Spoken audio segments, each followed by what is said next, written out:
सकाळी मुलाला पाणीपुरी हवी होती, तर त्याला मी पाणीपुरी करून दिली. जास्त काही नाही, फक्त पाणी आणि शेवच दिली आणि पुऱ्या तळून दिल्या. नंतर होळीच्या तयारी लागलो. संध्याकाळी होळी होती, तर होळीच्या तयारी लागलो आणि मुलांवरून नारळ उतरून टाकला. त्यांच्या काही असेल तर सगळं नजरबाधा निघून जाते, म्हणून नारळ उतरून त्या अग्नीत टाकायचा.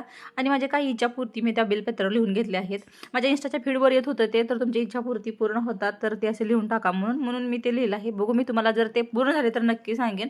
आणि मुलांना कसं काय करायचं माहीत नव्हतं, आता ह्याच वर्षांना समजायला लागले, तर मी त्यांना करून दाखवत होते असं करायचं म्हणून. आणि नंतर मुलांसाठी पास्ता करायला घेतला. पास्ताची रेसिपी एकदम सोपी आहे. त्यासाठी कांदा आणि टोमॅटो मी चिरून घेतलं आणि पास्ता पहिला शिजू घातला होता, त्यात मीठ टाकून तो शिजू घातला की तो छान शिजतो. आणि नंतर त्यातलं पाणी काढून घेतलं आणि कांदा टोमॅटो परतून घेऊन त्यामध्ये त्याचे जे बेसिक मसाले आहेत ते मसाले मी टाकून घेतले. सॉस आणि त्या पास्ताचा मसाला मिळतो तो मसाला टाकून घेतला आणि चवीपुरती कोथिंबीर टाकून घेतली. आणि नंतर मुलांना मिठाचं काढून दिलं, तर त्यांची रिॲक्शन काय अशी होती. आणि मुलांना मी जेव्हा काही नवीन पदार्थ करते वानाला आणि आत्याला देतेच. त्यांना आत्या म्हणतात की आमच्या वेळेस असलं काही नव्हतं खायला, तरीही त्यांना दिलं तर त्यांना आवडतं आणि ते आवडीनं खातात.